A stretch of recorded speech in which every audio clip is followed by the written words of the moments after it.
Bila shaka karibu katika sehemu hii ya pili, na unajua ni Ijumaa ambapo tunaangazia masuala mbalimbali kwenye burudani na pia vile vile kwenye sanaa. Leo hii tunataka kujikita katika sanaa ya uchoraji. Ninaye msanii ambaye kwa taswira anakaa tofauti sana.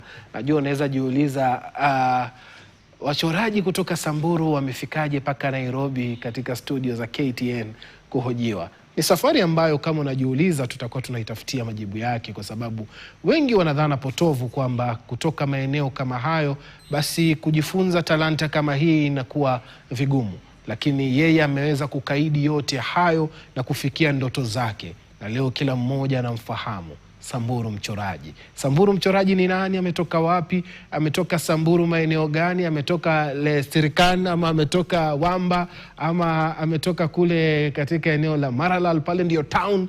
Atakuwa anatueleza kule yeye ambako ametoka na kujua safari yake ya uchoraji, na je, kwa anapochora anafikiria nini sana. Habari ya leo? Wanasalimiana vipi kule nyumbani? Soba. Soba. Nasema oye. Oye. Yes. Soba. Oye. Karibu sana. Asante. Samburu Mchoraji ni nani? Samburu Mchoraji ni kijana ambaye alijituma na aliamua kuitengeneza jina yake ya Samburu Mchoraji kutoka nyumbani. Lakini kwa majina ya nyumbani naitwa Bisona Rafael Korere.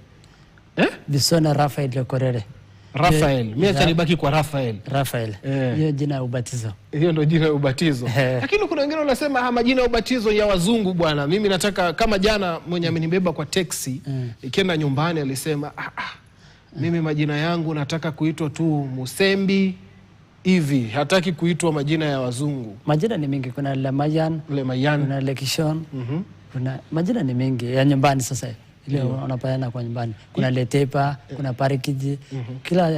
Kila jina iko na meaning yake. Letepa ni jioni, Parikiji ni asubuhi. Lekishon ni ya baraka. Unaona? So mimi majina imekuwa mingi kwangu. Mara Lengadad nilinyang'anywa hiyo jina. Ulinyang'anywa na nani? Kulikuwa na family ilikuwa inaitwa hivyo. So kulikuwa na Bisone, kulikuwa na Karisa, lakini hiyo majina but ile watu wanatumia sana ni Bisone. Bisone. Kwa nini hukujiita Bisone Mchoraji ukaamua kujiita Samburu Mchoraji? Kitu imenifanya nijiite Samburu Mchoraji, nilikuwa nimeangalia industry, nikaona ile jina ya watu wanaweza shika haraka na kila mtu anaweza shika haraka. Unasema county kama Samburu county. So mimi nikaamua kusema siwache nichukue jina Samburu Mchoraji ikiwe nikuanda jina ya kaunti ya Samburu. So nikaamua kusema wacha nijiite Samburu Mchoraji, kila mtu atambue kazi ya Samburu Mchoraji. Ndio nikaamua kuchukua Mchoraji, nikaweka nikaondoa tu county, nikaweka Mchoraji hapo. So nikaamua kujiita Samburu Mchoraji. Nyumbani ni wapi? Manake Samburu ni kubwa sana na imetapakaa. Ukitaka kuingia Samburu unaweza ingia na Nakuru, nataka kuingia Samburu unaweza ingia na Isiolo ama uingie na Laikipia. Samburu unaweza ingia na 360. Unaweza ingia na Isiolo, unaweza ingia na Marsabit, unaweza ingia na Saidia Turkana na Nakuru. So mahali nilisaliwa ni mahali inaitwa Oldonyiro. Oldonyiro. Huko ndio nyumbani. Kwenye hii mto Oldonyiro Wasingiro no ile huko. Huko sasa ndio inaenda mpaka Lorien Swamp. Sasa huko sasa ndio nyumbani. So nilisaliwa mahali inaitwa Oldonyiro. Huko ndio nimelelewa. Nimesomea primary mahali inaitwa Lobarishiriki. Nikaenda high school inaitwa Oldonyiro High School. To nikamalizia hapo shule. So mahali nilisaliwa ni Oldonyiro. Iko karibu na Wamba ama iko karibu na Wamba. Iko karibu na Wamba. Lazima upite kuna ile inaitwa Kipsik. Unapita hiyo place nyingine inaitwa nimesahau. Baka Isiolo, unapita na hiyo side ya kwenda Wamba. Hii ni safari ambayo tunataka kuzungumzia, safari yako ya sanaa Rafael. Ulianza kujifunza kuchora lini? Safari yako ilianzia wapi hasa? Manake umetaja shule ya Oldonyiro ya high school na Lopishan. Lobarishirek. Yes. Ambapo ni shule yako ya msingi hii. Ulianza kujifunza kuchora vipi na ulikuwa unachora kwenye nini hasa? Nilianza kuchora nikiwa primary, nikiwa pale chekechea, nikianza class 1. So nilianza kujifunza. Unajua huko kwetu hatukuwa na vitabu. Tulikuwa tunatumia kuchora kwa mchanga. So tulikuwa tunajifunza kuchora ndovu, simba, kila kitu kwa mchanga. So hapo ndo nilijulia kuchora vitu zangu. So wakati nilienda class 1, class 2, craft and art ikakuja. Craft and art ndo nikaanza kufanya exam, tunaambiwa mchore nyumba, mchore kila kama kitu imekuja kama ni diagram, naambiwa chore simba, map ya Kenya, ya Afrika. So hapo ndo nilianza kuchukulia, lakini sikujua inaweza afika kiongo mbaya, naweza jisaidia nayo ama kujulikana nayo kama uchoraji wengine. So hapo ndio nilianza kazi yangu. Ulikuwa unachora kwenye nini? Nilikuwa natumia mchanga. Unajua kitambo tulikuwa na vitabu. Primary. Tulikuwa tuna vitabu huko. So tulikuwa tunachora kwa mchanga.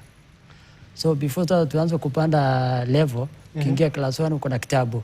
So tulikuwa natumia hizo vitabu. So lazima kwanza umeanza mchanga, ingie kwa vitabu, tukiendelea sasa. Nilichora mpaka class 8, tulikuwa najifunza tu kuchora flowers, butterflies, hizo wanyama kama antelopes. So nilikuwa naona kila wanyama huko msituni, yangu kwangu ilikuwa rahisi kuchora. Kwa hivyo kitu gani unapenda kuchora zaidi kwa sasa hivi? Sasa kwa hivi ni kuchora binadamu.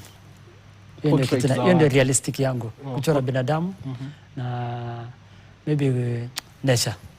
Ndio huko kila kitu naweza ona wanyama, kila kitu. Kuna picha hapo naiona ina mrembo wa kwenu nyumbani. Huyu ni msanii wa I think ni wa Narok. Anaitwa Resian Perez. Huyu ni msanii wa gospels. So nimechora na changa, nimeweka colored, nikaitumia pencil kumix. Naam, itafika wakati nataka tu nieleze picha moja baada ya nyingine. Unatumia nini na kila hatua unabadilisha penseli, maana kuna wakati tulikuwa na wachoraji hapa akisema penseli zile mnazotumia ziko karibia kadhaa. Kuna ile nyembamba zaidi ambayo ina wino ambao ni mweusi tititi na ule mweusi wake ambao bado ni mwepesi kidogo. Kwa hivyo labda tuanze kuingia katika sanaa sasa. Unapoanza kuchora huwa ni nini unazingatia? Kama kwa kuzingatia kwa picha, kuna vitu mbili unahitaji, 3 4 vitu za kuchora. Kama penseli unahitaji zote. So sijini kuonesha hizo sample. Bila shaka. Tuko hapa kusoma. Lazima ukuwe na penseli.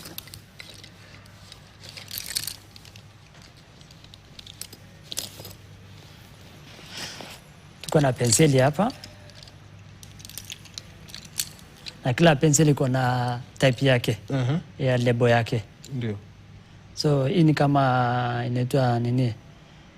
Hii ni ile chap yenye ufai kuchapen. So ni kama tu inakaa nini? Unaitoa, unaifunika, unaingiza the other sides. Ni ile sharp kabisa. Ile sharp. So hiyo hizi chonga, ukiona imeisha unaitoa, unairudisha huko. So hii at least iko sharp. So ukifanya naye kazi inalainisha kazi yako vizuri. Alafu tuko na charcoal na graphite na maybe niko na brush.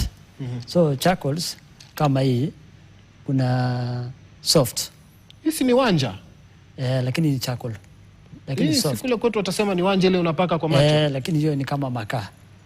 Lakini hii at least imekuwa original kidogo. So hii ni charcoal soft. So kama mtu ako dark, alafu unatumia charcoal soft.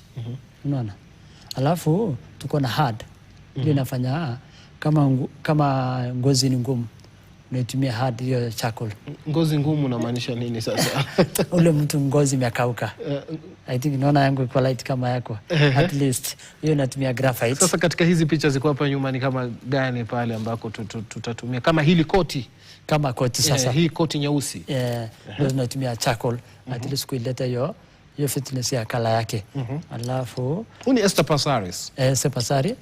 Alafu tuko na HB. HB ni light skill. Unaona? Kuna 2B bado light skill. 3B ni kufanya nywele ikuwe nyeusi kidogo. Kuna 4B. Ina 4B kuanzia 3B mpaka 4B unaweza shade mtu nywele hapo kwa kopa, kwa ndevu zote. Alafu brush zile za makeup. So hii inarahisisha kazi kuliko kutumia tissue. Unachukua powder, unairoll pole pole. So inarahisisha kazi kwa msanii kuliko kutumia tissue. Unajua tissue ukichukua powder inabeba hiyo powder mzito. So ukiekelea inaweza haribu sura ya hiyo picha. So na prefer nikitumia brush, unaweka tu, inarahisisha vizuri. Alafu kuna hizo brush ndogo. hizo za kutengeneza hizo nini makeup hapa mahali imegunjana, unaona kama hizi. So badala nitumie pencil 2B, unajua 2B inaongeza layer. Ndio. So badala nitumie 2B, nachukua powder na isongesha pole pole kulainisha kazi vizuri. So hizo ndo. Alafu kuna hii inaitwa nini? Blender. Hii ni raba ya tissue. So pia hii inasaidia kuiroll ama kuisungusha pua pale kwa macho. So inasaidia badala utumie tissue unatumia blender. Inarahisisha kazi. So hizi vitu zote kuna 2B, 3B, 4B, 5B, 6B. So kwa kila mtu anataka kuanza kazi, anaweza anza na ile HB kama ile standard ile black and red. Anza hizo ndio mimi nimeanza nazo. Hizo ndio mimi nimeanza nazo. Sababu zingine ni expensive. Unaweza pata kala moja ni 150. Chakula moja unaweza ni 200. So inahitaji kuwa na material yenye unaweza fanya naye kazi zote. Ndio. Hilo linaibua lile swali la kwamba material iliweze kufanya kazi zote. Kuna hii karatasi ambayo pia unaitumia. Hii karatasi zina vary, ziko tofauti.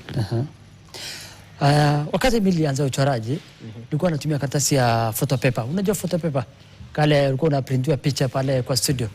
So nilikuwa natumia photopaper, kuna ivory. So kuna mtu anaweza fanya ivory. Ivory inateleza. So ivory huwezi fanya na charcoal, lakini kama kuna ile experience unaweza tumia ivory. Kuna inaitwa Manila. Manila unaweza tumia. Kuna Preston. Sasa hii at least kwa miaka 2-3 tumepata karatasi mpya yenyewe tunajua tulikuwa tunaona kwa online. Kitambo tulikuwa tunakuja Nairobi kama Preston, kuna Fabriano, kuna ile inaitwa Canson. Pepa yenyewe nilikuwa natamani nikiwa naangalia kwa YouTube, Instagram, lakini sikuwa napata. Unaona? So vile nilianza kuja Nairobi ndio nikaanza kujua roots za hizo makaratasi. Karatasi ilinifurahisha sana ni Manila, hata hizi za local Kenya.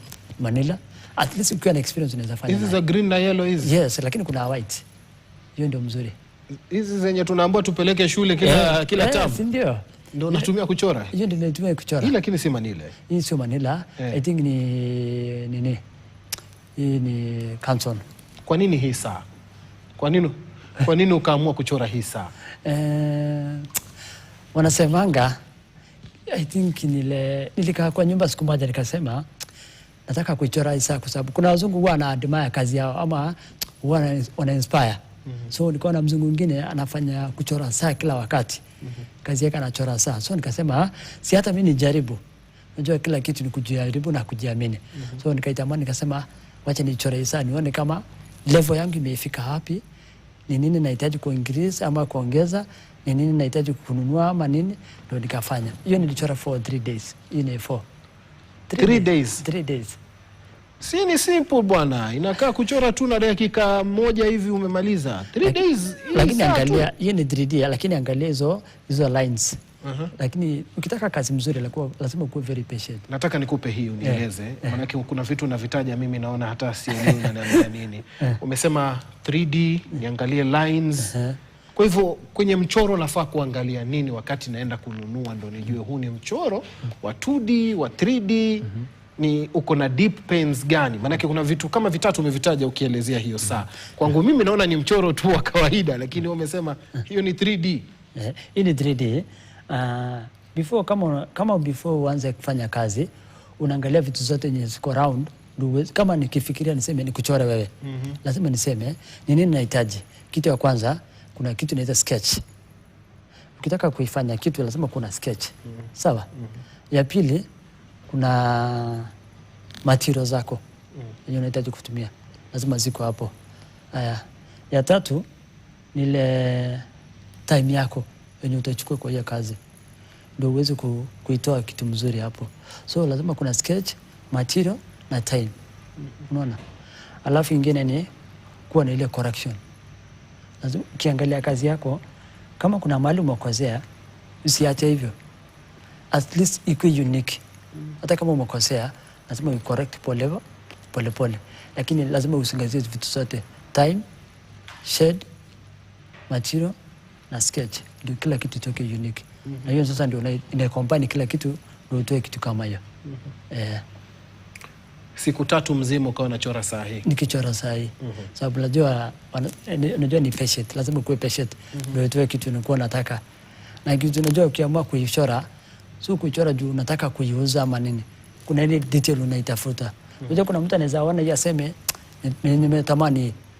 Naweza tumia kama advertisement ama naweza tununua niweke kwa nyumba, sababu ile kitu umeichora imekuwa kama realistic. Kitu kama inakaa real. Unaona? Wazungu ama watalii wengi wanapotembelea Kenya sana wanataka michoro ya wanyama hawa, ndovu, simba, swara, wanaitwaje wale, twiga, na vile vile nyinyi wa Masai wanataka picha zenu sana. Lakini hapa sijaona, ama sijui labda ipo picha za kitamaduni zile, watu wamevalia mavazi ya Kimorani, wamevalia shanga zile. Hiyo ni kazi ambayo pia unaifanya ama umeamua tu kuchora watu peke yake? Pia hiyo nafanya sometimes. Kama hizo za wanyama, tuko na moja ya simba nilichora na watakala kama hiyo. Hiyo ni ya simba. Almost hiyo nimechora kama wiki moja nikianza kujifunza kufanya painting. So kama hii ya watakala kujifunza. So nilikuwa nachora pencil, so nikaamua kuingia na painting sababu vitu kama hizo nyumbani naziona, lakini kumix hizo rangi ilikuwa kazi, unaona. Alafu kuna moja hapa ya Murani.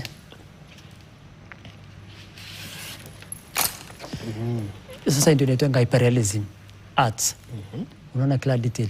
Huyu ni Msamburu. Huyu ni Moran. Huyu ni Moran. Moran. Tunaitanga Kishemi. Kishemi.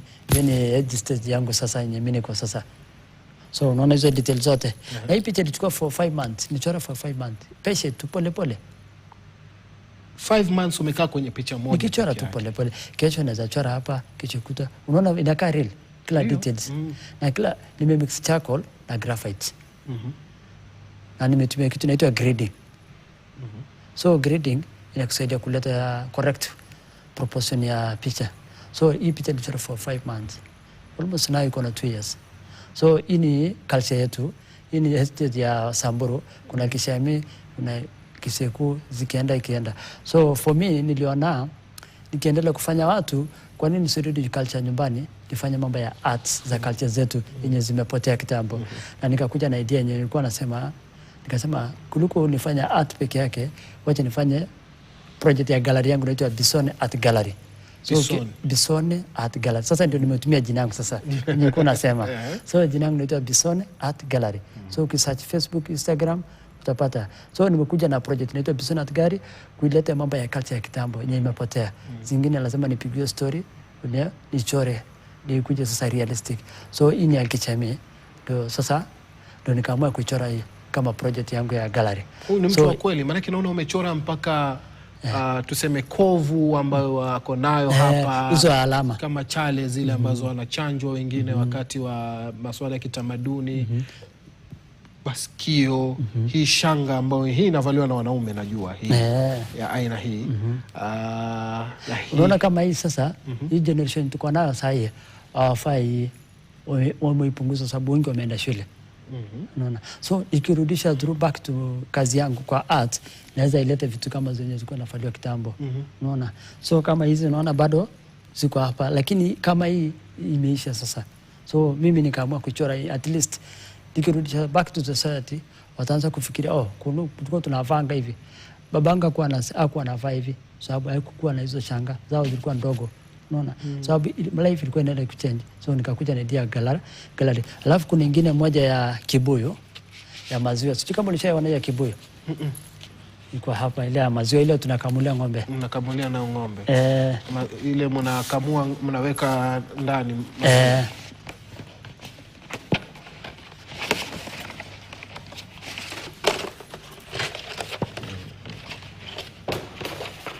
Sasa hii almost imechora for 2 weeks. Hii ni ya maziwa. Unaona? Hii ni ya kuweka maziwa sasa. So mama akikamua ng'ombe anaweka. Na hii inatumika kwa warani peke yake. Hakuna mtu mama haruhusiwi kutumia hii ama vijana. Hii ni maybe warani peke yake. So ndio wanapewa nayo maziwa kunywa nayo. Wakunywa nayo wakiwa kwenye hiki kwa nyumba sasa.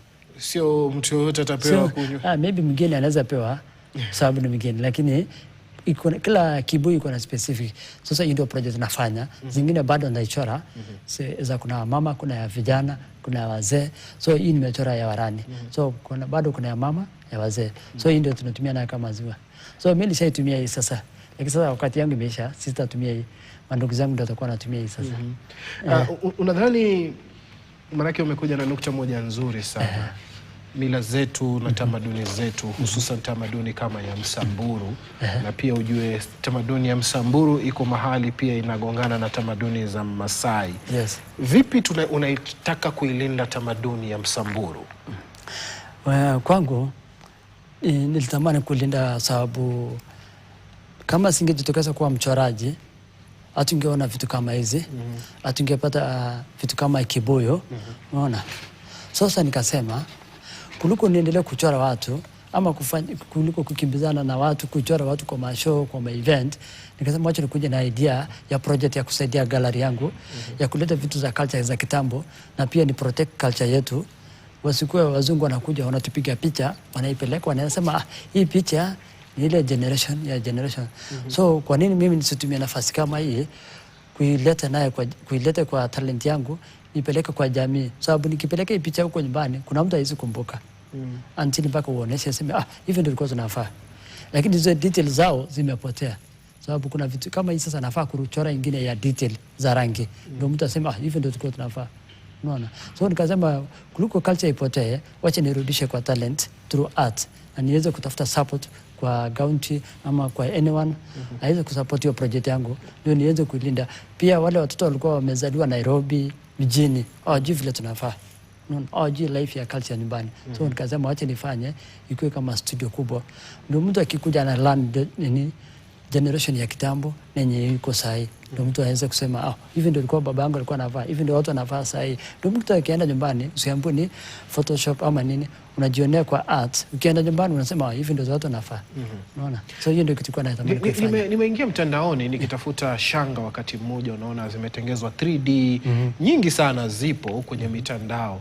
Lakini nilikuwa naelezwa kwamba hizi shanga pia zina maana yake tofauti. Manake kama unavyosema mzazi wako warani, unapoingia kikundi kingine cha kijamii huruhusiwi kuvaa vitu fulani kwa sababu ya jamii yako ikuruhusu, ama hiyo labda inaonekana kwamba ni ya vijana. Wewe ushaoa sasa unafaa kuvaa shanga za aina hii ukisonga mbele.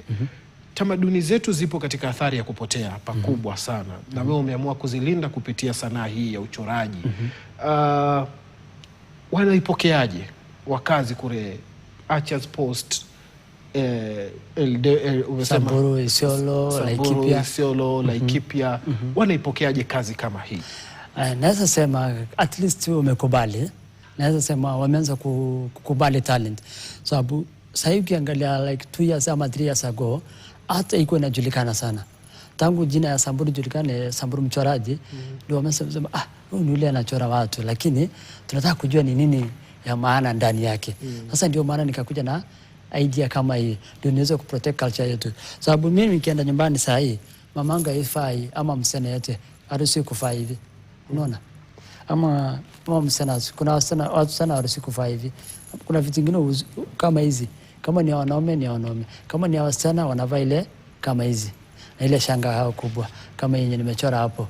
Hizo ile kubwa hapo. Unaona? Kuna ile ya kichwa kama hii. Msichana hizi amuka yake hivi ama wewe unazeeka sababu unaenda kuenjoy tamaduni. Lakini kuna vitu vingine lazima ulearn. Ndio ukienda huko unaambia unaweza fai. Kuna vitu vingine huwezi faa. Sasa hii kuna hii ukienda nyumbani huwezi faa vitu za vijana wa hii generation ya saa hii. Hiyo imesha kupita sababu miaka yake iruhusu. Lakini sasa kuna ile unaambia wewe vaa hivi, kuna shuka, jifunge hivi. Chukua kiboko hapo at least. So nikasema acha nikuje na hii idea na umekubali. Ni ile tu challenge imekuwa kidogo support ama bado inachelewa, lakini sasa naona at least wanaikubali pole pole. Umelazimika kujifunza kwa mtu mwingine pia zaidi, manake sasa hivi ulianza na penseli, lakini sasa hivi kama hii picha ya simba umeanza kuongeza rangi, painting ndani yake, kuchora kwa rangi zaidi. haya ni mafunzo unayapata kwa watu wengine pia ama unatumia nini kujifunza zaidi? Wakati nilipomaliza high school ilibidi nikuje Nairobi. So sikukuwa na fare, nikafanya 1-2 nikapata fare, nikakuja Nairobi. Skill nilikuwa najua kuchora, lakini kufanya realistic ndio nataka kusikia. Ulifanya nini ukapata fare? Sasa ilikuwa ni 2015, 2016 nikaona sina fare. Na siwezi mwambia mzazi nataka kwenda Nairobi. Kitu yangu ilikuwa ni nifanya art. So kuna hii inaitwa betting. Betting? Yeah. Nikatumia betika, nikapata 2K, 2,000. Nikakuja naye Nairobi. So betika ndio ilinisaidia nikapata fare, nikakuja Nairobi. Sasa kuja Nairobi, najua Nairobi ni kubwa. So serious sister yangu alikuwa Nairobi. Akaniambia unaweza kuja, haina shida. Wewe kuja, utafute shule. Ndio kama umepata shule, uongeze skill kidogo. So nilikuja Nairobi, nikapata shule, nikarudi nyumbani. Nikaenda kuchunga for 6 months wakati ya kiangazi. So nikiwa nyumbani nikapata hiyo challenge ya kuchunga sababu nilikuwa na shida ya kusikia. So nilikuwa na risk maisha yangu. Tulikuwa naenda kuchunga usiku. So lakini kwa akili yangu nasema ni kama napoteza talent yangu. Hata kama culture haijakubali uchoraji, ni music tu na maybe na hiyo kuimba, maybe kwenda kusema ndio tutafute ng'ombe, unaona. Lakini mimi nilikuwa na nia moja, nitimize ndoto yangu, unaona. So nilirudi kuchunga ng'ombe. Kaka for 7 months nikarudi Nairobi. So kurudi Nairobi dadanga kaniambia kama umekosa shule kaka kidogo kipata takusupport. 2017 nikapata job ya security. Ilibidi nirudi tena fanya security. So hapo sasa ndio talent ilianza kugrow. So nilipoajiriwa nikaambia mwenye company niliumia, so sikuwa nataka kuexplain sababu wangeninyima kazi. So nilikuwa nataka nikiwa security at least niende mtaa hapo Gilgil niulizie mchoraji hapo ama mwenye anachora ni nani. So nilitumia idea kudanganyana niliumia, so nasikianga lakini kwa sasa lakini ilibidi nitikaze kimanome sababu nitamani kutimiza ndoto yangu. So walinikubali 2017 2018 nikapata mchoraji hapo Gilgil akanifunza anaitwa Jose. Huyo ndio mwalimu wangu. So aliniambia kijana unajua kuchora. Aliniambia chora kikombe ikitoa moshi, ile chai ikitoa moshi. So hapo ndio nilijua yenyewe kuchora sio rahisi. Nilianza kuliso sasa kama unaomba uchore kikombe ikitoa moshi, ile chai ikitoa moshi. Utasoma nini? So nikabidi akaniambia ina shida. Naona unajua kuchora. Kitu imebaki ni detail. Ile inaitwa kuongeza layers, shade, hizo vitu zote. So 2017, 2018, 2019 nilikuwa najifunza nikichora. So nikitoka job usiku, mchana naenda kwa class. Nikitoka job usiku, naenda class. So niliona tena wakati sasa Mungu amenibariki kazi imeanza kushika, niende kujituma. Nikaona wacha niachane kazi ya usiku sababu sometimes inanipea pressure, kuna wakati stima inapotea. So uzuri kwa na tosh na nilikuwa na marafiki zangu na ndugu yangu. So tulikuwa na at least tulikuwa na company. So ikifika usiku sometimes napata challenge, masikio inafungana juu ya baridi. Lakini nilikuwa najituma, alafu nilikuwa natoa usiku. Lakini ikifika usiku kama 6 mimi niko kwenda kuchora, nikimaliza naingia kazi usiku. 2020 nikamchora Mheshimiwa Sara Korere. Nikamwambia Mheshimiwa mimi nataka kwenda shule. Bunge la Laikipia West. North. So nikamchora, nikamwambia Mheshimiwa mimi nataka kwenda shule. Na hii maisha ya security inanilemea. So akaniambia haina shida, wewe kuja Nairobi kutafutia shule. Nikapata shule inaitwa Sketchmaster. Hiyo ndio shule nilifanyia. Nitarudi kuja kusikia Sketchmasters walikufunza nini katika kuongezea kwenye talanta yako. Mimi nataka nipate pumziko fupi. Tukirudi pia tutakuwa tukiungana naye Bramwell Bwire ambaye yuko kule Butula aweze kutuambia matayarisho ya mkutano wa Linda Mwananchi kule yako vipi na ni kipi ambacho wakazi kule wanakitazamia.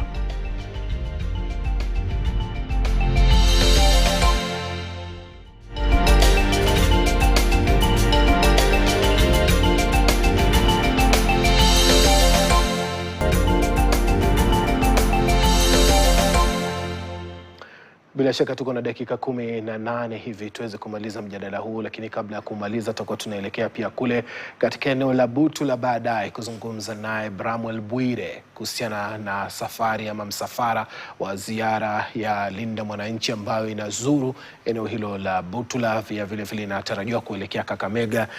Wanahabari wetu wako ange kule, tutakuwa tunazungumza nao waweze kutupasha ni yapi ambao wanayatarajia na wakazi wenyewe wanajihisi vipi. Studioni ni naye mchoraji kutoka Samburu, anajiita Samburu mchoraji. Jina lake la Kiingereza ni Rafael. Lile lingine ni gumu kidogo, ulimi wangu umekataa kusema, naogopa nijiume ulimi. swali, lakini bora tuendelee na mazungumzo.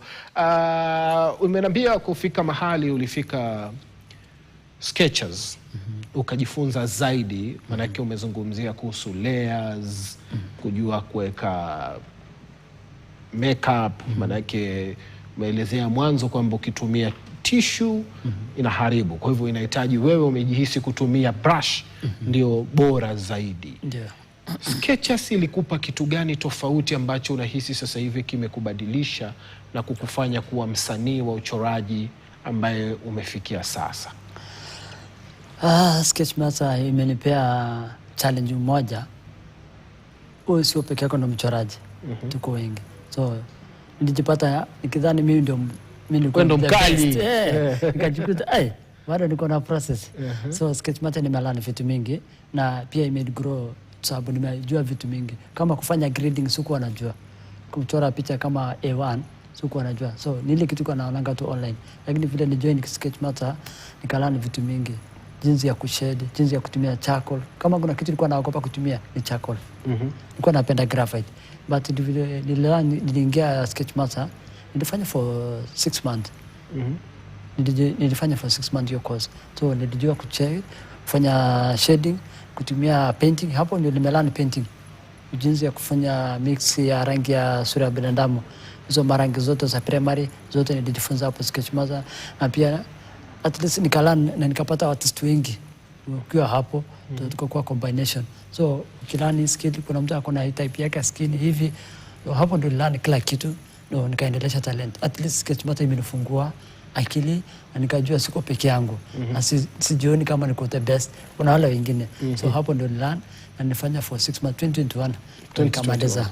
Bila shaka tarudi kuendelea na safari yako. Nataka tuelekee Butula ambapo mwenzangu Bramwell Bwire yuko kule, tuweze kumsikia ni yapi ambayo yanajiri kwa sasa, hususan kutokana na ule msafara na ziara ya Linda Mwananchi ambayo inazuru eneo hilo la Butula. Hadi kufikia sasa, je, viongozi wamefika, na kama hawajafika matarajio ya wakazi ni yepi hasa? Bramwell Bwire kia zaidi katika taarifa zile za News Desk, lakini hapa tumalize mazungumzo naye Raphael ambaye ni Samburu mchoraji, alafu pia tutakuwa tunakupatia ujumbe maalum ambao pia tumekuandalia baadaye. Raphael, sasa hivi umewahi fika siku moja ukasema natamani kuacha hii kazi? Uliwahi fika mahali siku moja ukasema uchoraji wacha nifanye kazi nyingine?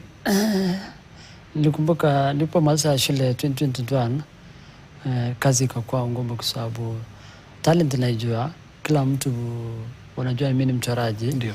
Lakini kufika kwa wakati wa kupromote kazi ya msanii inakuwa ni challenge sababu bado watu hawajatambua kazi. So inafika kila mahali mko unasikia wachoraji ni wengi lakini jina ndio hauna. Unaona, kama una jina ni ngumu kupata kazi ama kupromotiwa. So kuna mahali nilifika nikaanza kulose hope. Kitu moja, nimemaliza shule. Mbona vijana wengine wanafungua studio? Unaona, mimi sina studio, lakini mimi nategemea tu online. So wale wateja napata kidogo, wale maybe kutoka Samburu, Kajiado, Narok, na pia Wakenya wengine wanatambua kazi yangu.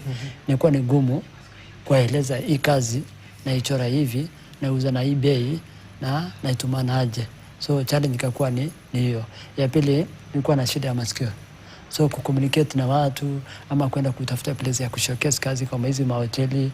So kukuwa na hiyo oga sababu hakuna mtu, nikiambia mtu niko na shida sijasikia vile umesema, so inakuwa ngumu so mtu kukueleza, ama anakuambia wewe enda tutaongea kesho. So unaweza kuwa amekwambia enda ukuje kesho, mimi sikuwa nimesikia amesema mimi naikanyangia.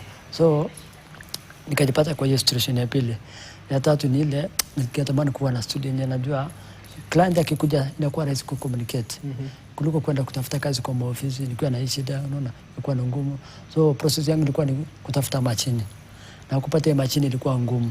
Sababu kuna siku niliandika tu story yangu pale Instagram na nikaandika tu nasema nauza hizi artwork ama mtu anaweza taka kuni promote, nauza ku fundraise pesa ya machine. Hearing aid. Nikaweka tu pale Instagram. So 2022 nikaona mama mwingine akinikomentia akaniambia naweza promote kazi yako, nikamwambia haina shida. So nikamweleza story yangu, niko ready ku lose hope, na nilikuwa naishi pale Baba Ndogo. Huko ndo mtaa yangu. Oh, Baba Ndogo. Baba Ndogo, huko ndo nimehustle naye. Sasa huko ndo nilikuwa na hustle, nikiwa shule nilikuwa Baba Ndogo. So nikamweleza story yangu, niko karibu ku lose hope.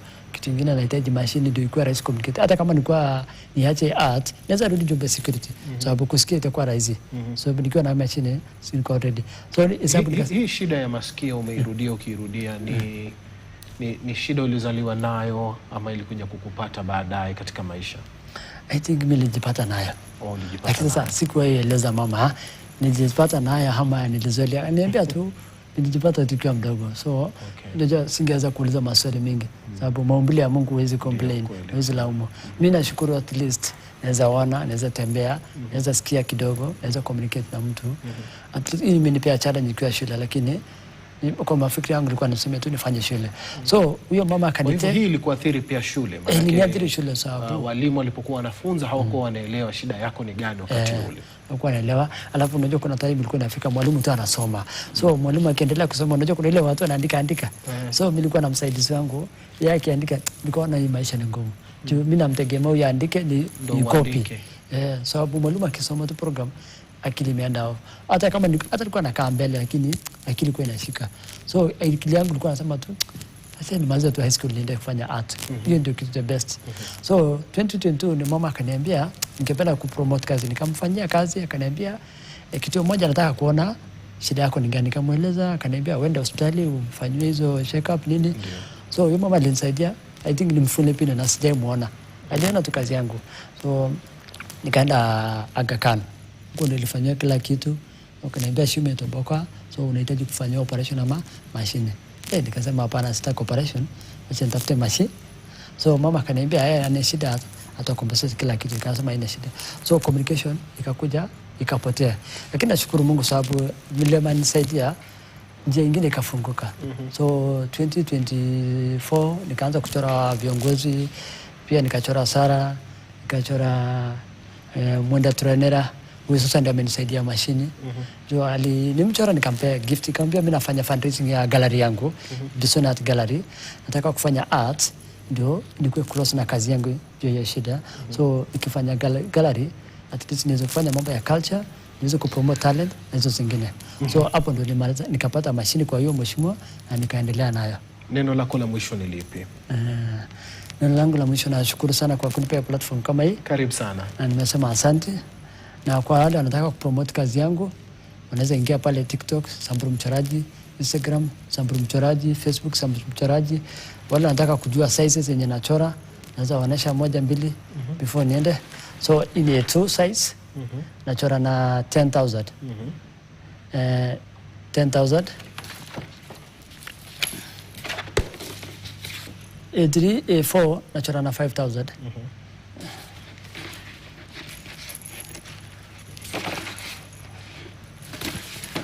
Shida. A3 nachora na 8,000. Okay. A3. Na kuna A1 hapa. A1 nachora na 25,000. Huyu ni wa ng'ombe? Huyu ni gavana wangu wa Samburu Lelet. So hii ni A1. Hiyo ni A1. Nachora na 25,000. So hiyo ndio picha yake A1. So hiyo ndio kazi. Mtu akitaka kazi anaweza uliza hizo ndio sizes. Asante sana. Huyu ni Raphael Samburu Mchoraji ambaye tumekuwa naye leo studioni akizungumzia talanta yake, lakini kikubwa ni hiki: ulemavu ama chochote kile ambacho ulicho nacho kama kina kuzuia, usikubali kikuzuie. Kinaweza kukusaidia na kufikia talanta yako vyovyote vile. Usikubali kurudishwa nyuma. Kwa hivyo una uwezo mkubwa wa kufikia yale ambayo unatamani kuyafikia. Lakini kabla ya kuondoka, nataka